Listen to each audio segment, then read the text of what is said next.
주님께서 여러분과 함께 성 마테오가 전한 거룩한 복음입니다.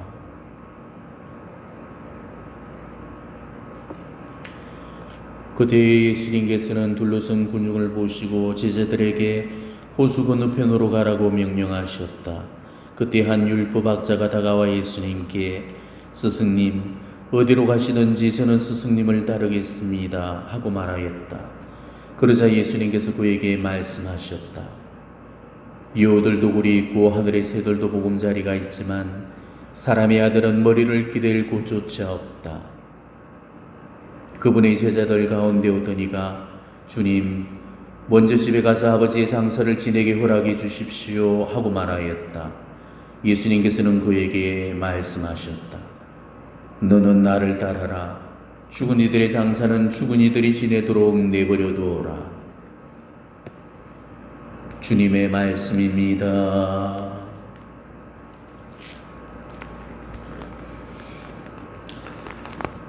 오늘 복음은 예수님의 제자가 된다는 게 어떤 길인지를 극명하게 보여주고 있습니다.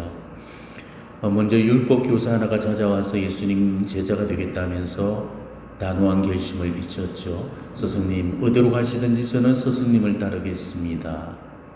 그리고 또 어떤 제자 하나는 죽은 아버지 장례를 치르게 해달라면서 예수님께 간청을 드렸죠. 주님, 먼저 집에 가서 아버지 장사를 지내게 허락해 주십시오. 두 사람 모두 참 가상하고 기특한 모습입니다. 하나는 예수님을 따르겠다면서 자발적으로 나섰고, 또 하나는 아버지 장례를 끝내놓고 다시 돌아오겠다는 겁니다. 그런데도 이들에게 주신 예수님의 말씀은 단호하도 못해서 모질고 뒀겠죠. 한마디로 no, 안 된다는 겁니다. 이해가 잘 안 가는 대목이죠. 따르겠다는 사람들도 못 따르게 하고, 아버지 장례 치르고 오겠다는데도 못 가게 하십니다. 우리는 먼저 여기서 천길무 속, 만길 사람 속을 꿰뚫어 보시는 주님의 눈이 우리 인간이 보는 눈과는 차원이 다르다는 사실부터 먼저 인정을 하셔야 됩니다. 우리가 보기에는 오늘 이 율법 교사의 결심이 참 가상하고 기특해 보이지만은 예수님께서 보시기에는 전혀 그렇지가 않았던 겁니다. 예수님은 이미 율법 교사의 그 마음속의 지향과 의도를 꿰뚫어 보고 계셨던 거죠. 율법 교사가 예수님을 따르겠다는 것은 순수한 의도에서의 결심이 아니었던 겁니다. 세상적인 계산에서 나온 제안이었기 때문에 그래서 받아들이려고 하지 않으셨던 거죠. 그 당시에 예수님은 인기 절정을 구가하던 당대 최고의 스타였습니다. 율법 교사는 그런 예수님 인기에 편승해서 성공이나 출세 혹은 세상적인 권세와 명리에 대한 그런 기대감을 갖고 혹시나 하는 그 마음에서 예수님을 찾아던 거죠. 이런 모습은 사도들 안에서도 자주 목격되었죠. 제베데오의 두 아들들이 있던 그 야고보와 요한, 바로 어머니의 치맛바람을 통해서 예수님의 왼팔 오른팔이라는 바로 그 실세 자리를 넘보았습니다. 그리고 제자들끼리도 누가 높은가를 놓고 자주 티격태격 싸웠죠. 율법 교사가 예수님을 따르겠다는 결심도 바로 그와 같았습니다. 바로 지향의 순수성이 기회되어 있었던 거죠. 예수님을 따르는 데 있어서는 어떠한 세상적인 이익도 그 계산에 넣어서는 안 되는 겁니다. 오히려 이익보다는 손해를 감수하면서 얻는 쪽보다 잃는 쪽을 선택해야 되는 겁니다. 예수님께서도 그러셨죠. 나를 따르는 사람은 자기를 버리고 제 십자가를 지고 따라야 된다. 그러니까 버려야 될 것은 자기 것 전부고 가져야 될 것은 오로지 십자가 한 가지 뿐인 겁니다. 그 어떠한 세상적인 집착도 다 내려놓고 오로지 예수님의 십자가만을 자신의 유일한 소유물로 생각하면서 살아야 되는 겁니다. 그러니 그 길이 쉽지가 않는 거죠. 정말 어려운 길이고 힘든 길이고 고된 길입니다. 이혼한 새까지도 다 있다는 그처마저도 없이 살아야 되는 길입니다. 머리 둘 곳조차 없는 이유도 바로 그 길이 나그네 길손의 길이기 때문이죠. 나그네한테 집은 온당치가 못합니다. 나그네란 머무는 존재가 아니고 떠나야 되는 존재입니다. 나그네 길손에게 집은 방해물입니다. 목적지를 못 가도록 발목을 붙드는 그런 미혹거리에 불과한 거죠. 물론 집이 세상 사는 동안 필요는 하겠지만은 더 좋고 더 넓고 더 화려하고 더 비싼 집에 우리가 눈독을 들여서는 안 되는 겁니다. 이거는 세간도 마찬가지죠. 화려하지 않고 티내지 않고 검소하고 단순하게 살아가야 되는 겁니다. 좋고 크고 넓고 높고 많은 것들에 자꾸 눈독을 들이게 되면은 욕심의 크기가 줄지 않고 계속 불어만 가게 되는 거죠. 세상을 살더라도 지혜를 잃지 않고 살아야 됩니다. 세상을 가장 지혜롭게 사는 것은 내 거를 내 소유로 삼고 살지 않는 겁니다. 내 거라고는 하나도 없다는 것. 내 손에 들려진 것을 내 거라고 우기지 않는 것. 내가 지닌 것들은 언젠가는 다 두고 떠나야 될 짐이고 언젠가는 다 돌려주고 가야 될 빌린 물건들이라는 겁니다. 세상 욕심 다 내려놓고 하느님 한 분만을 욕심내면서 빌린 듯이 살다가 조용히 떠날 수 있는 것, 이게 우리가 살아야 될 삶의 모습입니다. 오늘 그 율법교사가 예수님의 말씀을 듣고 예수님을 따랐는지 안 따랐는지는 알 수가 없습니다. 그렇지만은 그 의도가 불순했다면은 그는 분명히 되돌아갔을 겁니다. 마치도 가진 것을 포기하지 못해서 울상이 되어서 되돌아갔던 부자 청년처럼 그 역시도 결국 그런 무리 중에 하나로 사라져갔을 겁니다. 오늘 이 부친의 장례를 치르고서 다시 돌아오겠다는 제자는 마찬가지였죠. 죽은 자의 장례는 죽은 자한테 맡기라던 이 예수님의 말씀이 습습하게 들렸을지는 몰라도 그 정도로 과감한 선택과 결단을 요구하신 겁니다. 예수님은 분명히 말씀하셨죠. 누구든지 나에게 오면서 자기 아버지나 어머니, 아내와 자녀, 형제와 자매, 심지어 자기 목숨까지 미워하지 않으면 내 제자가 될 수 없다. 이렇게 말씀하셨습니다. 그러니까 예수님의 길은 모든 것을 포기하지 않으면 안 되는 길입니다. 그게 돈이나 집이나 재물 뿐만이 아니고 부모, 자식, 형제의 혈령까지도 마지막까지 버릴 수는 남은 하나까지도 마저 버려야 한다는 겁니다. 애지중지 내 목숨을 걸고서라도 지키려는 것, 하나님은 그걸 우리에게 마저 바치라고 요구하십니다. 마치도 하나님을 위해서 하나뿐인 자신마저 내놓았던 아브라함과 스모님처럼 내게서 가장 좋고 귀한 것, 바로 그마저도 바치기를 요구하시는 거죠. 우리가 살아야 될 신앙은 차지도 덥지도 않는 그저 미지근하고 미온적인 그런 신앙이 되어서는 안 됩니다. 하나님은 우리에게 완전한 선택과 결단을 요구하십니다. 예수님의 길은 적당히 대충대충이란 말은 통하지가 않아요. 세상 아니면 하느님, 이 두 가지 중에 하나를 선택해야 되는 겁니다. 그래서 예수님께서도 세상과 하느님을 동시에 섬길 수 없다고 하셨죠. 엘리야 예언자가 그러셨습니다. 하느님은 양다리를 제일 싫어한다고. 바알과 하느님 사이를 끊임없이 기웃거리던 이스라엘 향해서 엘리야는 온 백성 앞에서 나서서 이렇게 소리쳤죠. 여러분은 언제까지 양다리를 걸치고 절뚝거릴 작정입니까? 주님께서 하느님이시라면 그분을 따르고 바알이 하느님이라면 그를 따르시오. 하느님을 버리겠다면 확실히 하느님을 버리든가, 아니면 세상을 버리겠다면 확실히 세상을 버리든가, 둘 중에 하나를 선택해야 하는 것입니다. 두 주인을 섬길 수는 없습니다. 한쪽을 택했다면 반드시 나머지 한쪽은 버려야 되는 것입니다. 내가 하나님을 선택했다면 우리는 하나님께만 올인해야 됩니다. 어설프게 따르겠다면 차라리 신앙을 버리고 세속으로 돌아가는 편이 더 낫는 것입니다. 천국은 아무한테나 문을 열어주는 그런 호락호락하고 만만한 곳이 아니에요. 삶을 치열하게 살면서 정말 비장한 각오로 이 세상을 사는 그런 사람들한테만 허락되어진 장소입니다. 천국을 위해서 세상을 포기하겠다는 결심으로 이 세상을 사는 그 사람만이 구원을 받을 수가 있는 겁니다. 시류에 휩쓸려서 세속 사람들이 사는 그런 방식을 따라 사는 사람은 결코 구원에 될 수가 없는 거예요. 우리는 정말 하나님 마음에 들도록 살아야 됩니다. 오늘날 우리가 살고 있는 이 세상은 너무나도 타락하고 방종으로 찌들어 있죠. 물질주의, 세속주의, 쾌락주의가 판을 치고 있습니다. 이 세상은 이미 죄악으로 물들어 버렸습니다. 세상의 우두머리인 사탄 마귀가 지금 이 시대를 완전히 장악하고 있습니다. 어쩌면 이 시대가 하나님의 심판을 앞둔 바로 소돔과 고모라의 시대가 아닌가 여겨집니다. 오늘 독서도 바로 소돔의 이야기를 우리에게 들려주고 있죠. 참으로 가슴 아픈 우리 인간 역사의 비극을 담고 있는 그런 내용입니다.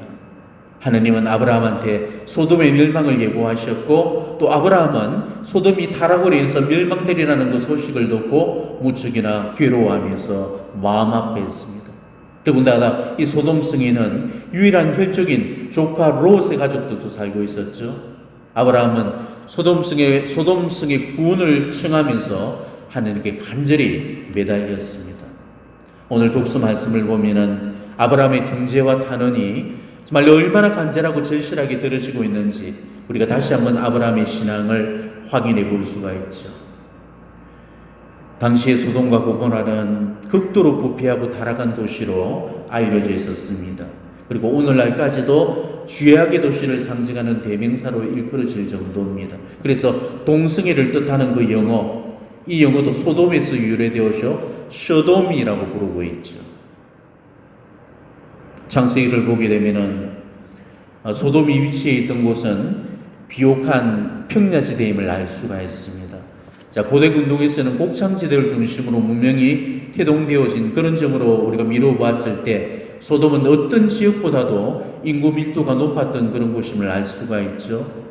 소돔이 향락과 타락에 찌들어 있었다는 사실도 바로 이를 뒷받침해주는 대목입니다. 많은 사람들로 득실되고 있었기 때문에 소비와 대배 문화가 성행했던 것입니다. 이런 점을 감안할 때 이 10명이라는 그 숫자는 전체 인구수에 비해서 아주 턱없이 부족한 그런 숫자였죠. 그런데도 의인열이 없다고 할 정도라면 지금 그 도시가 얼마 정도로 심각하게 타락했는가를 우리가 대충 짐작해 볼 수가 있을 겁니다. 롯을 찾아온 두 천사를 소돔의 주민들이 찾아와서 성폭행하려고 했을 때 롯이 자신의 두 딸을 대신 내주려는 그 장면만 보더라도 바로 그 타락상의 극치를 알 수가 있죠. 게다가 롯의 말을 듣지 않고 문을 부수르고 달려들었을 때 천사들이 그들의 눈을 멀게 해서 문을 못 찾도록 만들어 버렸잖아요. 그런데 이 대목을 창세기는 이렇게 기록을 하고 있어요. 그 집 문 앞에 있는 사내들을 아이부터 어른까지 모두 눈이 멀게 하여 문을 찾지 못하게 만들었다. 그러니까 아이들까지 모조리 바로 음란과 죄악에 물들어 있었던 거죠. 남녀노소 할 것 없이 전부가 다 타락해버렸던 것입니다. 그런데도 아브라함은 이런 타락의 심각성을 전혀 깨닫지를 못하고 있었죠. 맨 처음에 아브라함이 하나님께 탄원을 드릴 때 아브라함은 의인 50명이 있다면 그들을 봐서라도 소돔성을 살려달라면서 간청을 드립니다. 그 많던 사람들 중에 50명이라는 그 숫자는 그야말로 세 발의 피에 불과한 숫자였습니다. 아브라함은 적어도 의인이 50명 정도는 있을 줄로 생각을 했던 거죠. 그렇지만은 50명도 안 된다는 하나님 말씀에 이번에 5명을 가면서 45명을 청했습니다. 그렇지만은 45에도 못 미친다는 그런 말씀을 듣고 나서는 이번에는 5을 줄이지 않고 과감하게 10명을 가면서 청했죠. 그런데도 모자란다는 그 말씀에 또 열을 줄이고 또 열을 줄이고 또 열을 줄여가면서 끊임없이 탄원을 드리게 됩니다. 그래서 50명에서 45명, 40명에서 30명, 20명에서 10명으로 내려가면서까지 무려 6차례에 걸쳐서 끈질기고 간절하게 탄원을 드리게 됩니다. 그렇지만은 10명까지 간청을 드렸지만은 더 이상의 청원은 드리지 않았죠. 아니, 더 이상은 드릴 수가 없었던 겁니다. 10명은 아브라함의 양심으로도 허용할 수 없는 바로 최소한의 마지노선이었던 것입니다. 아브라함은 적어도 이 소돔에 최소한 10의 의인은 있을 줄로 생각을 했습니다. 더 정확히 얘기해서 10이라는 이 숫자는 롯의 가족을 제외하고 적어도 의인 4명만 있어도 채울 수 있는 그런 숫자였죠. 자, 롯의 가족을 보게 되면은 롯과 또 그의 부인, 그리고 그의 두 딸, 그리고 두 사이가 될 두 사람, 이 6에 4명만 더 못되더라도 채울 수 있는 그런 숫자였던 거죠. 그렇지만은 그 많은 사람들 중에 정작 의인이 4명도 없었다는 겁니다. 재난을 피하고 멸망에서 구원받을 그 사람은 롯과 바로 그의 가족들 뿐이었던 거죠. 그것도 이 사위들은 성읍이 파멸될 거라는 소리에 우스갯소리로 무시를 해버리게 되죠. 그리고 롯의 아내는 뒤를 돌아보다가 소금 기둥이 되어버렸습니다. 결국 목숨을 부지한 사람은 롯과 그의 두 딸들 뿐. 그리고 다 합쳐도 불과 세 사람에 불과했던 것입니다. 결국 그렇게 의인열이 없어서 이 소돔은 유황불에 휩싸인 채 역사 속으로 사라져 버렸던 것입니다. 오늘 이 소돔의 이야기가 단지 옛날의 사건을 얘기하고 있다고 생각한다면 그건 오산입니다. 소돔 이야기는 지나간 과거의 옛 전설이 아니고 어쩌면 우리 시대에 다시 쓰게 될지도 모를 오늘의 얘기라는 사실을 명심하셔야 됩니다. 소돔이 멸망당했던 이유는 죄인이 많아서가 아니었습니다. 의인이 없어서 멸망당했던 것입니다. 죄인이 천이 됐든 만이 됐든 그게 문제가 아니고 단지 의인열이 없었다는 겁니다. 이 말은 그만큼 의인이 귀하다는 소리죠. 그 옛날에도 바로 한 도시에 열의 의인도 없었다면 바로 이 타락한 시대는 얼마나 의인이 귀하겠습니까? 우리는 지금 죄인들만 가득 찬 그야말로 의인이 없는 그런 시대를 살고 있습니다. 멸망을 향해 나아가는 죄인들이 대부분이죠. 오늘 소돔을 향한 하느님의 경고를 들어보십시오. 소돔과 고모라에 대한 원성이 너무 크고 그들의 죄악이 너무나 무겁구나. 이 고발은 지금 우리 시대에도 똑같이 들려지는 그런 고발입니다. 성모님은 타락한 이 시대를 향해서 하늘의 경고를 이렇게 알리셨죠. 하느님 정의의 잔이 가득 차다 못해 흘러 넘치고 있구나. 그러시면서 하느님이 타락한 인류를 향해서 재앙과 심판을 준비하고 계신다는 사실을 분명히 일러주셨습니다. 아시다시피 이 복되신 하늘의 동정역에서는 지난 수세기 전부터 전 세계 도처에 발현하셔서 바로 어머니다운 호소로서 세상과 인류의 미래에 관해서 말씀을 해오셨습니다. 인류의 죄악이 하느님의 의노의 손길에 맞닿아 있다는 것을 수차례 걸쳐서 경고를 하셨습니다.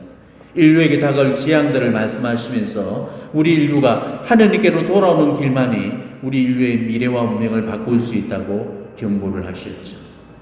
지금 성모님은 아브라함과 같은 중재자로서 하느님 앞에 눈물로서 탄원하고 매달리고 계십니다. 인류의 어머니로서 하느님의 노래의 손길을 막아내고자 하시는 거죠.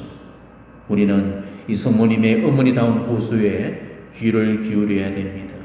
지금 우리 시대는 그 어느 시대보다도 심각하고 긴박한 그런 시대입니다. 우리가 분명히 알고 있어야 될 사실은 하느님의 인내에는 반드시 한계가 있다는 사실입니다. 그 인내의 기간이 한 이후에는 이 세상의 죄악에 대해서 반드시 그에 상응하는 벌과 심판을 내리실 겁니다. 하느님 공의의 심판을 모면할 죄인은 이 세상에 한 사람도 없다는 사실을 분명히 기억하시기를 바랍니다. 우리는 소돔성의 교훈을 되새겨야 합니다. 의인열이 모자라서 심판을 피할 수 없었던 이 안타까운 사연을 우리 시대에 다시 되풀이해서는 안 되는 것이죠. 우리는 하나님의 의노를 풀어드릴 열의 몫을 해낼 의인들이 되어야 됩니다. 그래야만 이 세상과 인류의 미래를 바꿀 수가 있는 것입니다. 의인열이 모자라서 심판을 피할 수 없었다는 것은 결국 의인의 숫자가 심판의 가부를 결정짓는 그런 기준이 된다는 것이죠. 비록 세상이 죄악으로 만연되어 있지만은 소수의 의인만 있다면 이 세상을 구할 수가 있다는 것입니다. 바로 그 때문에 성모님께서는 발현하실 적마다 우리들의 희생과 보석을 요청하셨고 죄인들의 회개를 위해서 대신 기도하라고 그렇게 요구하셨던 겁니다. 우리가 세상의 죄를 대신하는 이런 속죄 행위로서 하느님의 상한 마음을 위로해드린다면 세상에 내리기로 한 하늘의 벌을 거두게 되실 겁니다. 이 타락한 세상에도 여전히 하느님 자비의 손길은 미치고 있습니다. 소수의 의로운 영혼들만 있어도 하느님은 당신의 재앙을 넣어주시거나 거두어주실 거예요. 의인들만 있어도 한 도시를 구해낼 수 있었다면 의인 1만, 의인 10만만 있어도 지금 전 세계를 구할 수 있을 겁니다. 성 요한 마리아 비안네 신부님은 수많은 영혼들을 사탄의 수중에서 빼내어서 하나님께 돌려드린 아주 훌륭한 성인이시죠. 그분의 손길에 의해서 도대체 얼마나 많은 영혼들이 회개했는지 모릅니다. 바로 그날도 수많은 사람들을 회개시켜서 사탄의 손아귀에서 하느님 손길에 안겨들었을 때, 이때 큰 분노를 품고 찾아왔던 그 사탄이 요한 마리아 비안네 신부님에게 이렇게 말을 했습니다. 만일 프랑스에 너 같은 인간이 둘만 더 있었더라도 나는 이 땅에 발을 붙이지도 못할 것이다. 그렇지만 결국 2명이 모자라서 교회에 맞다리던 이 프랑스가 지금은 배교와 타락의 국가가 되고 말았습니다. 한 사람의 의인이 얼마나 큰 역할을 하는지 바로 그 힘과 여력을 무시하거나 과소평가해서는 안 됩니다. 의인 12도시를 구할 수 있었다면 정말 여기 모인 우리가 비록 얼마 되지는 않아도 그래도 10만 넘는다면 우리는 지금 이 도시를 구하고도 남을 수 있을 겁니다.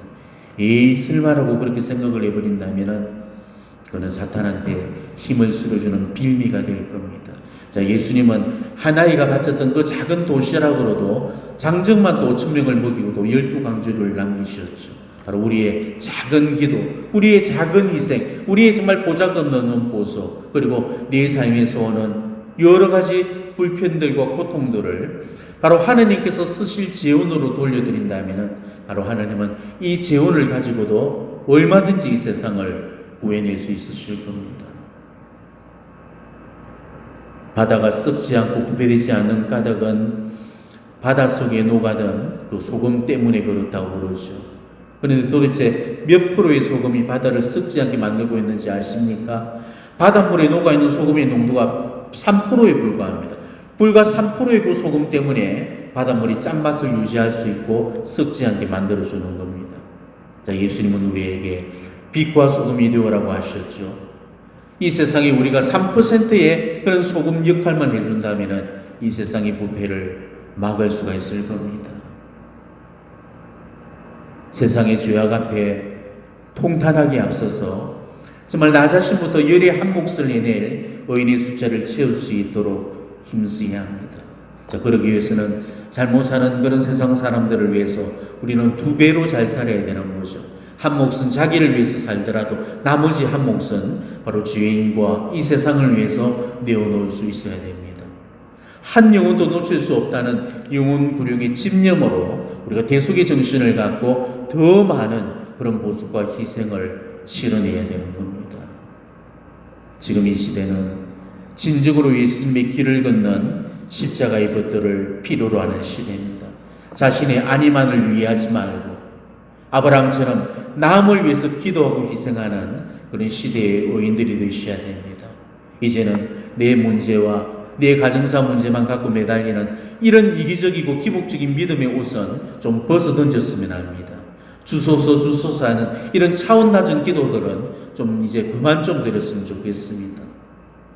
신앙 안에서 성장하고 성숙한 사람은 자기 자신을 뛰어넘는 사람들이죠. 자기 것만을 위해서 빌지 않고 남을 위해서 빌어주는 사람, 나를 위해서 살지 않고 남을 위해서 살리는 사람, 이런 사람들이 성숙한 사람인 겁니다. 오늘 예수님을 따르겠다는 두 제자들의 그 모습을 보면서 바로 저 모습들이 주님을 따르고 있는 이런 이기적인 내 모습은 아닌지 다시 한번 깊이 성찰해 보시고 반성해 보시기를 바랍니다. 아멘.